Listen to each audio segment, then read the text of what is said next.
Pemirsa, kita masih bersama Indonesia Lawyers Club.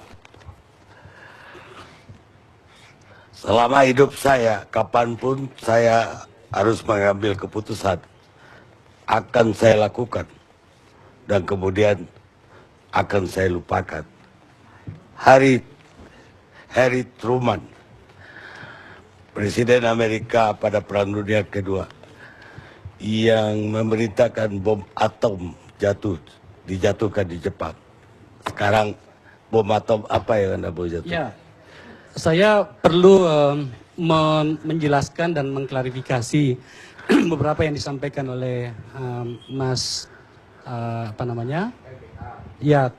Alphonse ya. Yang pertama soal DPR. Ya, mohon maaf Adinda, saya ingin mengatakan DPR itu dikelola tidak dengan cara LSM. Anda boleh suka, boleh tidak dengan pernyataan ini. Tapi ada tata aturan yang harus kami pakai di situ. Kami tidak bisa mengatakan, menurut saya ini yang terbaik, enggak. Kita ada hitung-hitungannya juga. Bahwa kemudian banyak anggota DPR bermasalah, Pak Ruhut, iyalah. Tapi kami juga insya Allah, setidaknya yang ada di meja ini dan banyak lagi yang lain. Maka kami harus proses itu. Bukan soal apakah Pak Budi Gunawan sudah dinyatakan tersangka atau tidak. Itu satu hal. Terus yang kedua, yang membuat saya sebenarnya sangat tidak nyaman dengan teman-teman di KPK ya. Saya membedakan antara KPK dengan yang namanya orang-orangnya. Mas Alphonse. Saya pernah pasang badan ketika saya masih di Hanura, saya pasang badan untuk KPK. Saya meminta seluruh anggota fraksi Hanura untuk tanda tangan pada saat Bibit Samad Trianto dengan Chandra M. Hansa. Saya berbeda dengan teman-teman yang lain. Tetapi kemudian saya harus merobek surat itu di depan DPR dan dipersoalkan oleh Presiden Indonesia Lawyers Club. Kenapa demikian? Nah, saya bicara tentang orang-orang. Tak eloklah kalau kemudian pada saat DPR sedang memprosesnya dan kemudian ditersangkakan dengan wajah yang, mohon maaf Saudara Abraham Samad Openg, saudara saya, dengan wajah yang kelihatannya sangat marah sekali. Saya tahu, tentu saja tahu cerita di balik itu, kawan-kawan sekalian. Apa perlu saya jelaskan di tempat ini memang sebenarnya Budi Gunawan sudah ditarget oleh KPK.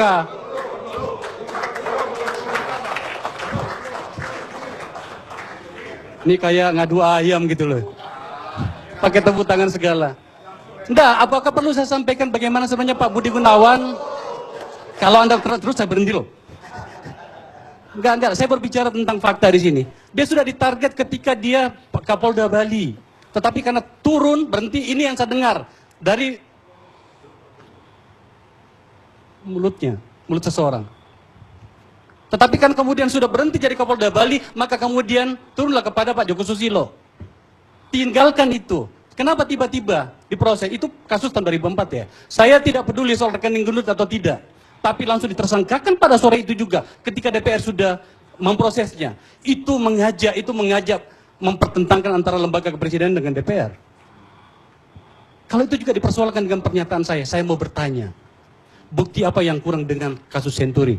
2 kali saya bersama dengan teman-teman membawa dokumen. 5 kali saya menjelaskan di tempat ini Indonesia Lawyers Club di hadapan Pak Kandi dan teman-teman sekalian tentang fakta-fakta yang dimiliki oleh Senturi. Kemana? Saya menagih soal itu teman-teman sekalian.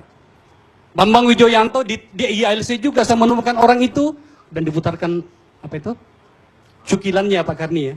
Diputarkan cukilannya di sini Indonesia Lawyers Club.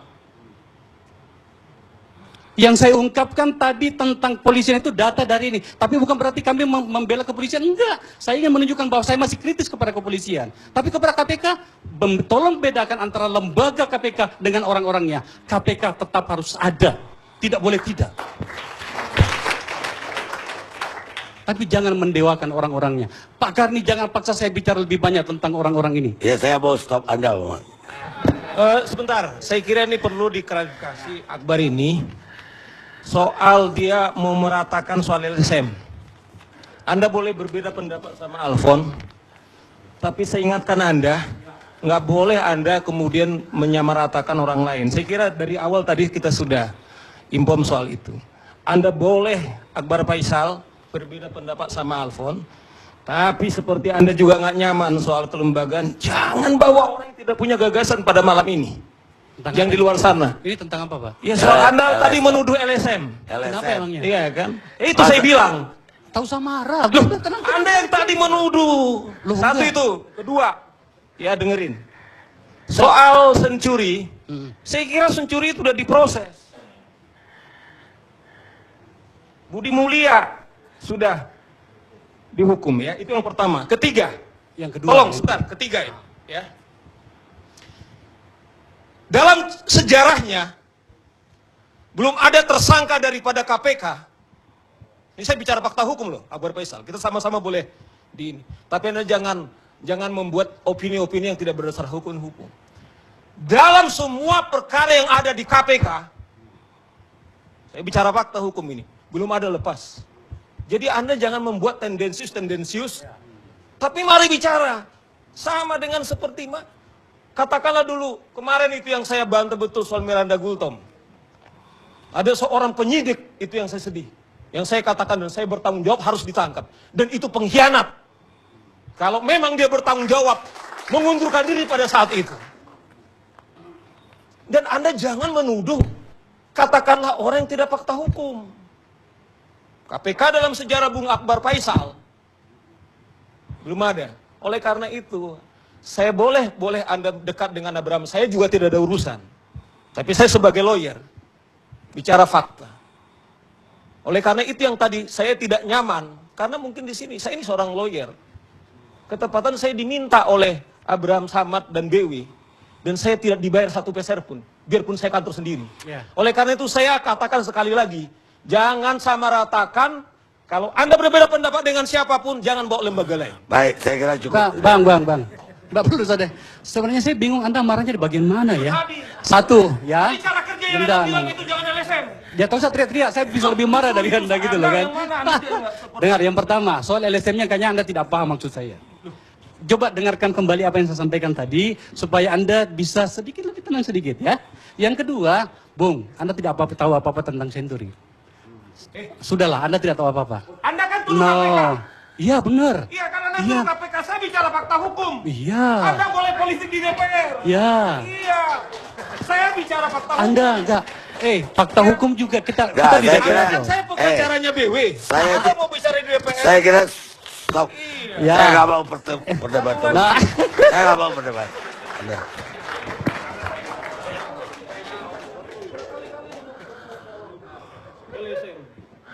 Apa nih baik? Tepat nggak putusan Presiden Jokowi? Ya, jadi Bolehlah orang-orang di sini, bolehlah. memang di sini ada satu hal yang benar-benar kejadian ini membuat saya secara pribadi sungguh prihatin. Prihatin kenapa? Ini sudah pernah terjadi ketika kasus Bibi dan Chandra. Dan saya di sana juga sebagai pengacaranya Bibi dan Chandra. Ketika kasus ini muncul, maka penegakan hukum di KPK pun selalu terganggu juga. Saya berpikir bahwa hal itu tidak akan pernah terulang kembali, kasus ini akan menimpa hal yang sama. Ternyata pada prosesnya pada masa sekarang juga masih terjadi hal yang sama, walaupun dengan objek yang berbeda. Ini menurut saya sesuatu hal yang sangat tidak perlu. Antar penegak hukum mereka berantem mungkin, walaupun yang lainnya mengatakan bahwa ini bukan masalah institusi, ini masalah perseorangan. Tetapi apapun itu kita tidak bisa mengklaim bahwa ini adalah bukan masalah institusi. Buktinya penegakan hukum juga terganggu. Nah, dengan kejadian-kejadian seperti ini mestinya kita harus berkaca diri. Bahwa yang kita perlu bangun adalah penegakan hukumnya itu. Kita malu dengan berantemnya KPK, dengan kepolisian dan lain sebagainya. Saya itu mungkin episode berikutnya. Episode sekarang tepat tidak putusan Jokowi. Kalau saya melihat bahwa kasus ini kemudian Presiden memilih calon baru, saya pikir sesuatu hal yang sah-sah saja. Dan saya yakin bahwa Pak Budi Gunawan pun orang yang sangat profesional bisa menerima keputusan hal seperti ini. Bahwa ketika Presiden menginginkan seorang pemimpin baru di kepolisian itu, beliau pasti juga akan menerima.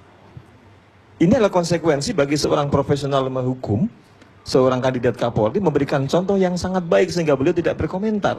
Ini menurut saya sesuatu hal yang sangat positif. Kita tidak bisa mengandaikan, andai kata misalnya Pak Budi Gunawan buat perlawanan yang sangat luar biasa misalnya. Tetapi dengan saat ini, beliau tidak mengambil keputusan apapun dan menerima keputusan, itulah sebagai hamba hukum yang baik menurut saya. Dan keputusan Jokowi kemudian Presiden mencalonkan orang lain, dan yang pertimbangannya adalah biar ada apa? Tidak menimbulkan prasangka kepada masyarakat. Saya pikir adalah keputusan yang sangat tepat, dan ini harus diambil. Dan sekali lagi, pengambilan keputusan ini adalah untuk penegakan hukum itu sendiri. Karena kalau tidak, dengan berlarut-larutnya masalah ini, maka tentu penegakan hukum di kedua lembaga pasti akanlah terganggu. Nah, problem yang kedua adalah menurut saya, ketika masalah ini seperti ini, kemudian ada PLT KPK, ini yang mestinya menjadi PR menurut saya. PR-nya adalah, apakah iya seorang PLT KPK nanti akan lebih maksimal dalam pemberantasan korupsinya? Kita bisa melihat misalnya beliau silaturahmi ke Mabes Polri, beliau silaturahmi ke Kejaksaan, meminta tambahan penyidik dan lain sebagainya. Saya pikir ini akan menjadi sebuah hal yang tidak akan pernah independen kembali. Kenapa saya katakan demikian? Mereka akan mengungkap kasus-kasus tertentu yang mungkin ada keterkait dengan institusinya, mereka pasti akan tidak berani. Mereka ketakutan. Dengan misalnya kemarin ada pernyataan bahwa kemungkinan 21 penyidik akan menjadi tersangka, mereka akan berpikir. Mereka akan berpikir untuk menjadi seorang penyidik profesional di KPK misalnya. Karena mereka ketakutan hal seperti ini. Ini yang mestinya harus digarap oleh PLT KPK bagaimana untuk menegakkan komitmen pemberantasan korupsinya itu mestinya. Nah, kalau tidak ada jaminan hal yang semacam ini misalnya, kepada kepimpinan kepolisian, kepada penyidik yang akan diperbantukan di KPK kembali, mungkin dualisme sikap penyidikan itu pasti tidak akan pernah utuh. Nah, ini adalah persoalan-persoalan yang mestinya kita kedepankan dalam pemberantasan korupsi saat ini. Kita bisa membayangkan betapa banyaknya kasus-kasus korupsi yang ada di Indonesia yang belum tertangani dengan secara baik. Tiba-tiba ada tsunami masalah yang sedemikian rupa. Masalah-masalah hukum dengan ini. Ini tentu bukan hal yang sangat mudah. Apalagi setelah terakhir pra-peradilan muncul. Ketika pra-peradilan muncul kemudian dimenangkan oleh Pak Budi Gunawan, ini tentu ada implikasi-implikasi hukum.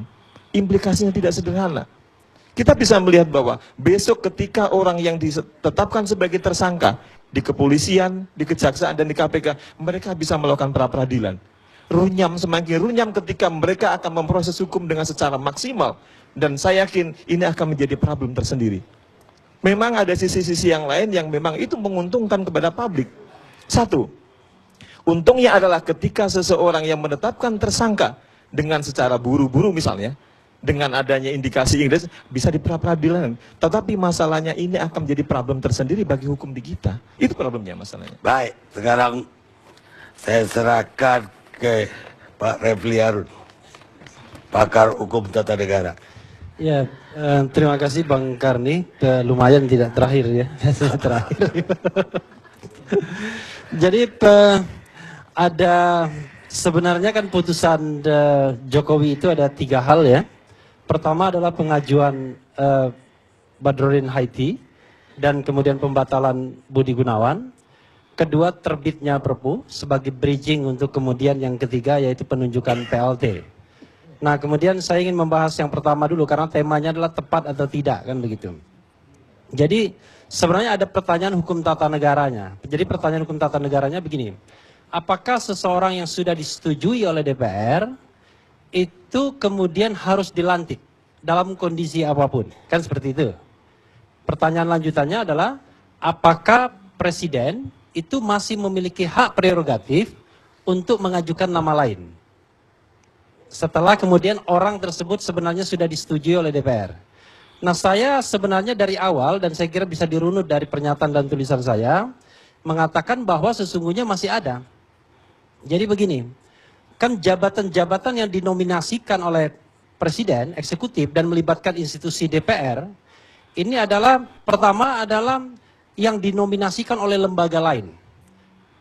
Kalau dinominasikan lembaga lain, maka sesungguhnya presiden tidak memiliki hak subjektif untuk kemudian menolak untuk tidak melantik. Sebagai contoh misalnya dulu ada hakim konstitusi yang diproses Mahkamah Agung. Ada isu bahwa yang bersangkutan begini, begitu dan lain sebagainya. Tapi kemudian presiden tetap mengeluarkan kepres dan kemudian melakukan pelantikan. Itu yang pertama. Karena dia tidak punya hak subjektif di situ. Karena lembaga lain yang memproses. Yang kedua adalah kalau jabatan publik ini diproses melalui sebuah tim seleksi atau pansel yang independen, yang dibentuk berdasarkan perintah undang-undang. Sebagai contoh misalnya pansel KY, pansel KPK, pansel KPU dan lain sebagainya. Nah di situ presiden pun sebenarnya sebagai fasilitator saja. Bahkan kadang-kadang mengatakan presiden cuma tukang pos saja. Jadi setelah pansel memilih orang-orangnya, lalu kemudian dimajukan kepada DPR, DPR memilih dan kembali kepada presiden untuk dilantik. Di situ pun saya mengatakan presiden tidak memiliki hak subjektif. Karena bukan dia yang menominasikan. Dan lembaga-lembaga itu berasal dari State Auxiliary Agency atau State Independent Body. Jadi lembaga-lembaga independen di luar ranah eksekutif. Yang ketiga adalah yang lebih tidak bisa lagi presiden tidak punya discretional power adalah ketika pejabat itu sesungguhnya dia dipilih melalui pemilihan umum. Dipilih melalui pemilihan umum, maka sesungguhnya presiden juga sebenarnya tidak punya kewenangan subjektif untuk membatalkannya. Kalau menunda terjadi, tetapi membatalkannya itu pasti tidak bisa.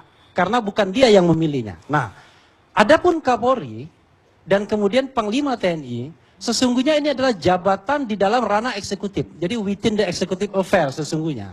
Tetapi kemudian karena perkembangan ketatanegaraan, dia dibatasi oleh persetujuan DPR. Kalau dulu nggak ada. Mau ngangkat Kapolri memberhentikan ya itu hak subjektif presiden saja. Tetapi kenapa kemudian perkembangannya dia kemudian ada?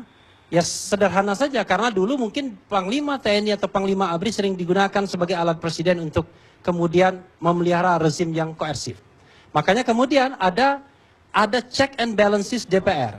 Tetapi mungkin bapak-bapak semua di sini, saya termasuk barangkali ke depan sebenarnya, barangkali bukan persetujuan yang benar ke depan. Barangkali yang benar adalah pertimbangan. Kenapa kalau persetujuan? Karena kalau persetujuan tersebut secara teoritis bisa ada yang namanya constitutional deadlock. Kenapa? Kalau misalnya divided government ini terjadi antara presiden dan kemudian DPR, dan kemudian DPR-nya bengal terus, dan kemudian presidennya nggak mau kalah, maka yang terjadilah setiap yang diajukan oleh presiden ditolak terus oleh DPR. By teori bisa. Itu yang namanya divided government. Jadi eksekutifnya kelompok KIH, tetapi mayoritas di DPR-nya KMP misalnya. Jadi apapun yang diajukan DPR itu akan diajukan presiden akan ditolak.